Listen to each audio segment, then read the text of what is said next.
Amen. Et nous bénissons le Seigneur pour ce que Dieu fait. Ce que Dieu attend de nous, c'est que nous puissions grandir. Alléluia. Touche quelqu'un, tu dois grandir. Amen. Quand on vient dans la maison de Dieu, c'est pour grandir, n'est-ce pas? Que Dieu nous fasse grandir dans le nom de Jésus.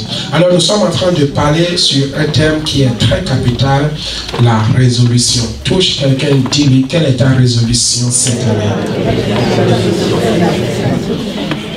Amen. Alléluia. Vous savez, le Seigneur nous dit dans sa parole qu'un peuple sans révélation, autrement dit, un peuple sans résolution, bien aimé, c'est un peuple sans frein. Tu dois avoir une résolution, un but vraiment à atteindre. Alléluia. Sans quoi tu vas vivre ta vie du Seigneur d'une manière naturelle. Oh, Dieu veut que tu sors du naturel, tu rentres dans le surnaturel. Tu sors de ce qui est naturel, tu rentres dans l'extraordinaire. Alléluia. Ce qui est extra. Amen. Alors tu dois savoir prendre des résolutions. Et quand nous avons des résolutions, est-ce que vous savez que Dieu aussi a des résolutions pour nous? Amen. Est-ce que vous savez que le diable aussi a des résolutions pour toi? Parce que la résolution du diable cette année, c'est que toi tu puisses mourir. Ça c'est clair. Il n'a jamais eu de bonne résolution pour qui que ce soit. Ou la résolution du diable, c'est que toi tu sois une pierre d'achoppement pour quelqu'un. La résolution du diable, c'est qu'il puisse te donner une arme pour que tu puisses tuer quelqu'un. Ça peut être ta parole. Ça peut être ce qui sort de ta bouche. Amen. La résolution du diable, c'est que tu ne sois pas en paix nulle part. Que cela soit à l'église, tu n'es pas en paix. Que cela soit à la maison, tu n'es pas en paix. Que cela soit au travail, tu ne sois pas comment en paix. Ça, c'est la résolution du diable. Amen. Ne pense pas que Dieu et le diable a résolu, bien aimé, de te faire du bien en cette année. Non. Alléluia. Il va faire tout pour que tu s'adonnes à des choses que lui aime. Parce qu'il aime bien donner de l'alcool aux gens. Pour que la malédiction tombe sur la personne. Vous savez, Noé était vraiment béni. Hein? Béni. Alléluia. Mais le diable a tout fait pour que Noé tombe dans un piège qui va maintenant amener la malédiction sur ses enfants. Or, Dieu n'avait pas prévu cela. Dieu n'a pas dit à Noé, sors du pays. Alléluia. Parce que Dieu a prévu sauver tout le monde et les enfants de Noé. Ils étaient 8 pour être sauvés. Mais arrivé sur la terre promise de Dieu, bien aimé, Noé rentra vraiment dans la réjouissance de ce que Dieu a fait. Donc faites attention, Dieu peut te bénir. Mais ce n'est pas pour cela qu'il faut passer à l'extrême. Amen.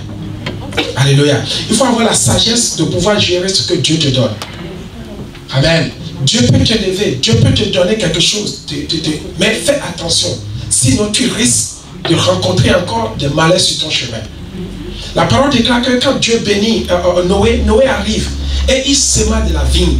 La vigne nous représente, c'est les enfants de Dieu. N'est-ce pas?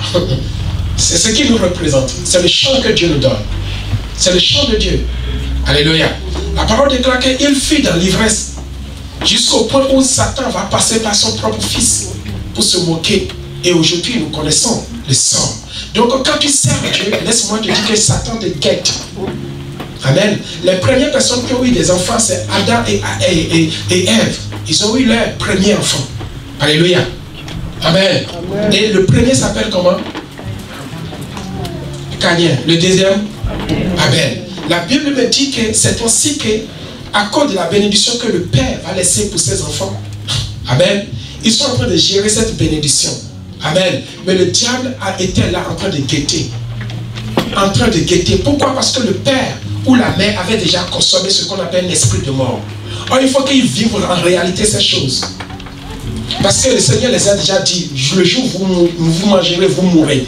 Mais ils vivent, ils n'ont pas encore connu la mort. Ève et Adam n'ont jamais connu la mort.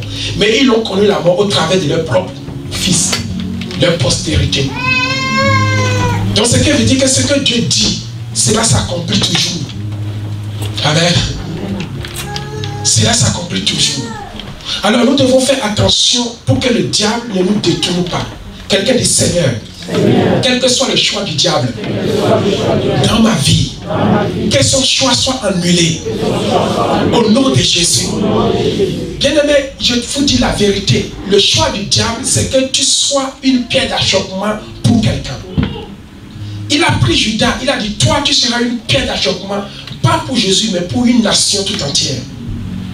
Alléluia. Alors faites attention, quand tu es à l'église, le diable aussi cherche qui utiliser. Amen. Le diable cherche qui utiliser. Et aujourd'hui, le diable peut avoir des choix pour que toi tu tombes malade. Son choix c'est ça. Il va faire des choix pour qu'il va mettre des choses devant toi pour que tu ne te préoccupes pas des choses de Dieu. Amen.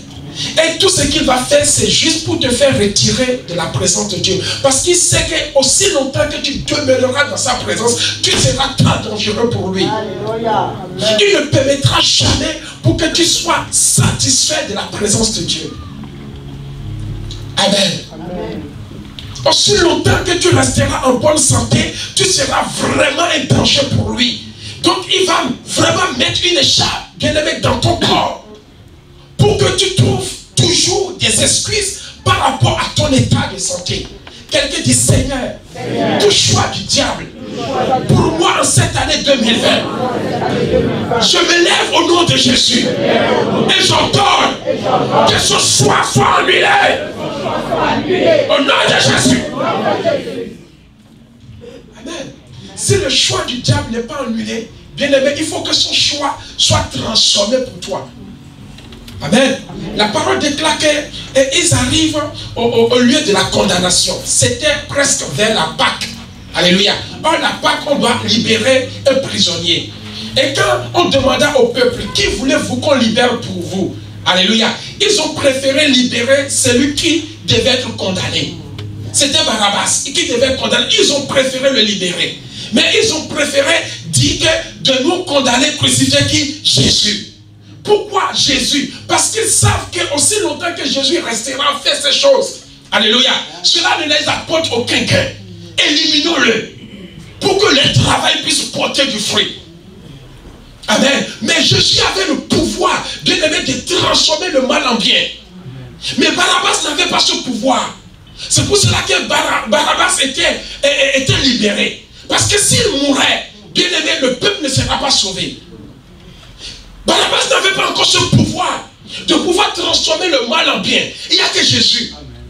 C'est pour cela que Jésus a dit non, vous avez bien fait. Mais moi j'ai le pouvoir que la crucifixion, ma mort, puisse sauver tout le peuple. Bien aimé, en voulant le mal, Dieu a transformé le mal en bien. Amen. Je prie pour toi en cette année, quiconque voudra ton mal, que ce mal soit transformé en bien au nom de Jésus. Je prie pour toi qui voudra ta maladie, bien aimé, tu auras la guérison à la place. Amen. Je prie pour toi qui voudra ta mort, tu vivras. Je prie pour toi qui voudra ta pauvreté, tu seras riche. Je prie pour toi qui voudra ta malédiction, bien aimé, tu resteras sous la bénédiction. La parole déclare qu'ils ont médité pour Joseph, bien aimé, de les détruire. La Bible dit dans le livre de Genèse que Joseph a dit, vous avez médité de me faire le mal, mais Dieu a transformé ce mal en quoi? En bien. Bien aimé, laisse-moi te dire, ta résolution est là, mais celui qui va faire aboutir ta résolution, c'est ça, c'est le Seigneur. Mais le diable aussi a sa résolution pour toi. Alors à toi de te lever cette année pour dire non au diable. Amen. Amen. Si tu ne lui dis pas non, il t'amènera. Il fera tout pour que tu te décourages de la présence de Dieu. Or, il sait que c'est là où il est vaincu. Le Seigneur nous dit que petit enfant, vous êtes né de qui? De Dieu. Et vous l'avez déjà comment? Vaincu. Pourquoi? Parce que celui qui vit en vous, alléluia, est plus grand que celui qui vit en eux. Quelqu'un dit, je suis grand. Bien-aimé, aux yeux du diable, tu es grand. Mais aux yeux de Dieu, nous ne sommes que des fils. Amen. Et je prie pour toi cette année, prends ta vie spirituelle au sérieux. Alléluia. Lève-toi. La résolution n'est pas donnée à n'importe qui. Et j'aimerais vous amener cet après-midi dans ce sens qu'un enfant ne peut pas prendre une résolution. Écoutez-moi bien. Lorsqu'un enfant prend une résolution, il n'a pas les moyens et les capacités pour son aboutissement. C'est pour cela que toute résolution est réservée à des personnes adultes. Amen. L'enfant qui prend la résolution, bien aimé, échoue toujours.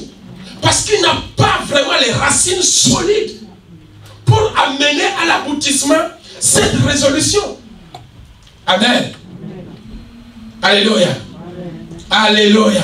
Et cette année, il faut que nous soignions pas des enfants, mais des adultes.